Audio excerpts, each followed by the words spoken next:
ये महापाप हुआ है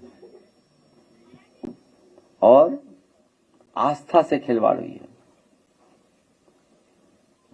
पूरे प्रदेश और देश का जो चढ़ावा था, अंतर्राष्ट्रीय स्तर पे भी चढ़ावा था और हमारे सनातनी परंपराओं पर प्रश्न लगे हैं।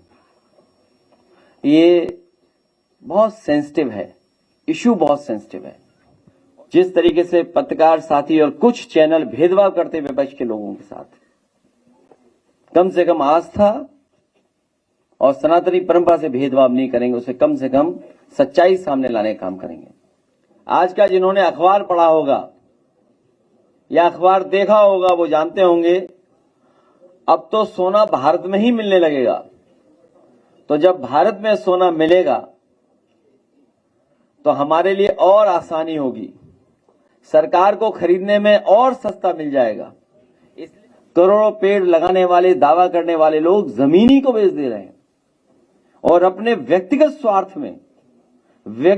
स्वार्थ के लिए लाखों लाख एकड़ जमीनें न जाने किसको दी जा रही हैं, इन्वेस्टमेंट के बहाने। अब आप बताइए, बेंगलोर जा रहे हैं इन्वेस्टमेंट करने।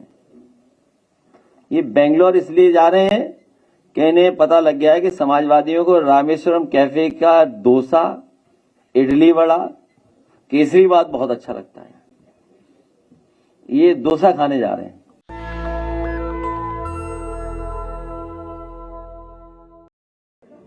वो जानते होंगे कि प्रशासनिक दृष्टि से और अपने राजपाट को बचाने के लिए इतना बहादुरी का काम, इतना बहादुर कोई भी रानी उस समय इतिहास के पन्नों में नहीं दिखाई देती है। और इस भारत की धरती ने बड़े ही बहादुर महिलाओं को जन्म दिया है।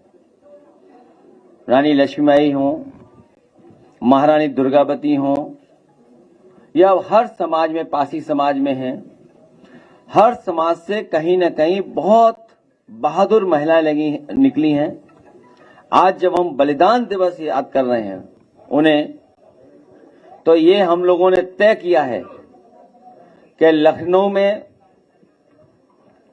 यही रिवर फ्रंट जो सबसे सुंदर जगह बनने जा रही है, आने वाले समय में देश की सबसे अच्छी जगह अगर कोई दिखाई देगी तो वो लखनऊ का रिवर फ्रंट होगा और उसी में महारानी दुर्गावती जी का सोने की प्रतिमा लगाने का काम हम समाजवादी सरकार में करेंगे। और इधर रुचि हमारी और इसलिए भी बढ़ गई सोने के प्रति। आज का जिन्होंने अखबार पढ़ा होगा या अखबार देखा होगा वो जानते होंगे अब तो सोना भारत में ही मिलने लगेगा। तो जब भारत में सोना मिलेगा तो हमारे लिए और आसानी होगी, सरकार को खरीदने में और सस्ता मिल जाएगा। इसलिए पहले भी जो हम लोगों ने कहा है, जिन महापुरुषों को या जिन महारानी देवियों के बारे में जिन्होंने पीडीए के समाज के, बहुजन समाज के लिए समय समय संघर्ष किया है, उन सबको हम लोग रिवर फ्रंट पे सम्मान दिलाने का काम करेंगे। वहीं ए का मतलब तो हम और आप सब लोग जानते ही हैं। ए का मतलब जहां आधी आबादी है, अल्पसंख्यक मुसलमान भाई हैं या क्रिश्चियन हैं या पारसी हैं या और हैं, वहीं ए का मतलब हमारे आदिवासी भाई बहन भी हैं। तो पीडीए में ए मतलब हमारे आदिवासी भाई हैं। उनके हक और सम्मान के लिए लगातार समाजवादी पार्टी काम करेगी। उनकी जनगणना करा करके उनकी आबादी कितनी है, समाज में उनकी संख्या कितनी है, उनकी आबादी के हिसाब से उन्हें हक और सम्मान नहीं मिल रहा है। समाजवादी सरकार बनने पर हम अपने सभी आदिवासी भाइयों को आबादी के हिसाब से हक और सम्मान दिलाने का काम करेंगे और उनको हर क्षेत्र में आगे बढ़ाने का काम होगा।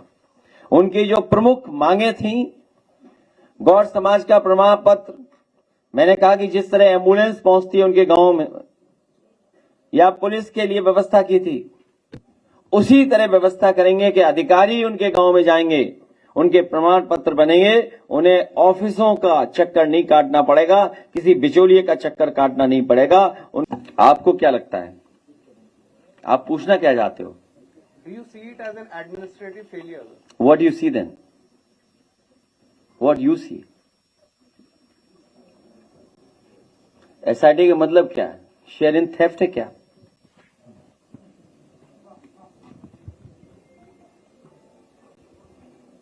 भाई SIT का मतलब क्या हुआ? शेयर इन थेफ्ट या और कुछ बोले हम? If you can please elaborate. बाकी एलेबोरेट आपके लिए है, हैं? या ये हम कहें सैन इन ट्रस्ट?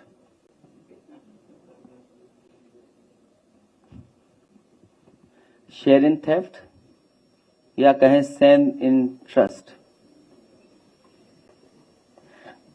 ये महापाप हुआ है और आस्था से खिलवाड़ हुई है। पूरे प्रदेश और देश का जो चढ़ावा था, अंतर्राष्ट्रीय स्तर पे भी चढ़ावा था, और हमारे सनातनी परंपराओं पर प्रश्न लगे। ये बहुत सेंसिटिव है, इशू बहुत सेंसिटिव है, और इशू इसलिए सेंसिटिव है कि आस्था से जुड़ा हुआ है। और अभी तो आपकी क्रेडिबिलिटी का सवाल है, चैनलों की। सवाल विपक्ष की क्रेडिबिलिटी का नहीं है। ये तो अभी दाना गाना वाले और ये कब तक चलेगा फसाना वाले, इनकी क्रेडिबिलिटी का सवाल है। अगर ये सवाल आप पूछ रहे हैं मुझसे, तो आपकी भी क्रेडिबिलिटी बनती है कि आप क्या ढूंढ रहे हैं इसमें। आप भी तो लोकतंत्र को मजबूत कर रहे हैं, आपकी भी तो जिम्मेदारी है। और हमें उम्मीद है जिस तरीके से पत्रकार साथी और कुछ चैनल भेदभाव करते हैं विपक्ष के लोगों के साथ, कम से कम आस्था और सनातनी परंपरा से भेदभाव नहीं करेंगे, उसे कम से कम सच्चाई सामने लाने का काम करेंगे। अलीगंज में जो अग्निकांड हुआ है, 15 लोगों ने अपनी जान गंवाई है, किसी भी बड़े अधिकारी के ऊपर कार्रवाई नहीं हुई है। सिर्फ छोटे कर्मचारियों और इंजीनियरों पर कार्रवाई करके, संस्तुति करके मामले को टाला जा रहा है। जो पोस्टेड नहीं थे, जो रिटायर थे, उनके ऊपर कार्रवाइयां हो गई, लेकिन किसी IAS और PCS का नाम नहीं लिया गया। जो जोनल रहे या जो वर्तमान में उपाध्यक्ष है या जो पूर्व में उपाध्यक्ष रहे, किसी का भी नाम नहीं आया था। क्या करना चाहिए? पहले तो अयोध्या से सीधे चले गए अलीगंज। अलीगंज का भी नाम बदल दो।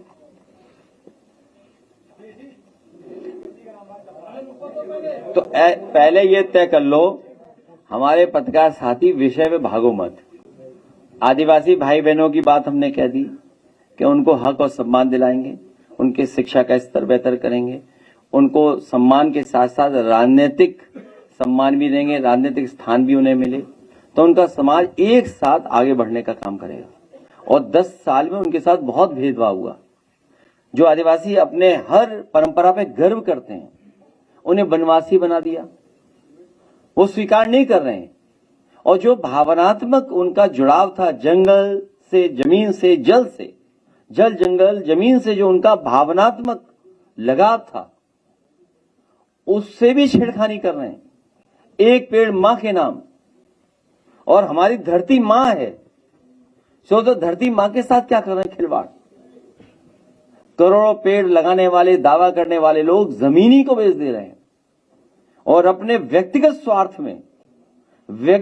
स्वार्थ के लिए लाखों लाख एकड़ जमीनें न जाने किसको दी जा रही हैं, इन्वेस्टमेंट के बहाने। अब आप बताइए, बेंगलोर जा रहे हैं इन्वेस्टमेंट करने।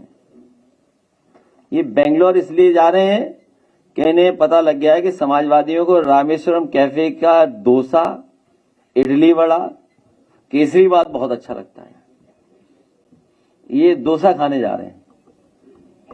जब सरकार जानी है, चुनाव नवंबर में होने हैं, तो अब इन्वेस्टमेंट कौन लेके आएगा? ये जमीन बेचने वाले लोग, जंगल को खत्म करने वाले लोग, वो क्या इन्वेस्टमेंट लेकर के आएंगे? और इन्वेस्टमेंट आया होता तो नौकरी रोजगार मिलते, कहां है नौकरी रोजगार? और हमें दुख है इस बात का कि अलीगंज में जो घटना हुई है, सब बच्चों की जान बचाई जा सकती थी, क्योंकि जब अखबारों की रिपोर्ट और लोगों से जानकारी हासिल करते हैं, अगर समय पे पुलिस प्रशासन सरकार ने सुरक्षा नियमों का पालन करवाया होता तो ज्यादातर बच्चों की और वहां जिन्होंने जान खोई सबकी जान बचाई जा सकती थी। जो हादसा हुआ है कोई सामान्य हादसा नहीं है। अगर सरकार पहले ही जाग जाती, जब पहले हादसा हुए हैं, लखनऊ में कोई पहला हादसा नहीं हुआ है, इनके महाकुंभ में न जाने कितनी बार आग लगी, कुंभ के बाद और उसके पहले भी यहीं पर हजरतगंज में एक होटल में आग लगी थी। और याद कीजिए उस समय के अखबार पढ़िए, मैंने उठा करके मंगाए थे। जब होटल में आग लगी तो सरकार ने क्या कहा था? 24 घंटे के अंदर इस पे बुलडोजर चल जाएगा, क्योंकि उनका अपना होटल था, इसलिए बुलडोजर नहीं चला। गरीबों को उजाड़ने के लिए आग लग गई कि लगा दी गई? क्या सरकार ने वहां सबक नहीं सीखा?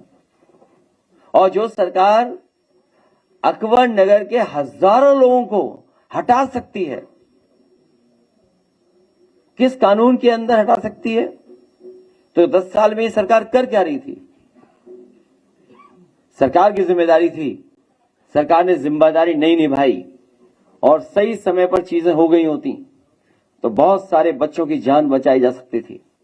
मुझे याद है जिस समय डायल 100 बनाया गया था, कोशिश की गई थी और व्यवस्था ये थी उस डायल 100 में, आप लोग जानकारी करिएगा कि जितनी भी इमरजेंसी सर्विसेज हैं वो सब उस पर आ जाएंगी, चाहे वो फायर को लेकर के हो, मेडिकल इमरजेंसी हो, फायर इमरजेंसी हो या पुलिस की इमरजेंसी हो, वो सभी की सभी उसी नंबर पे आ जाएंगी।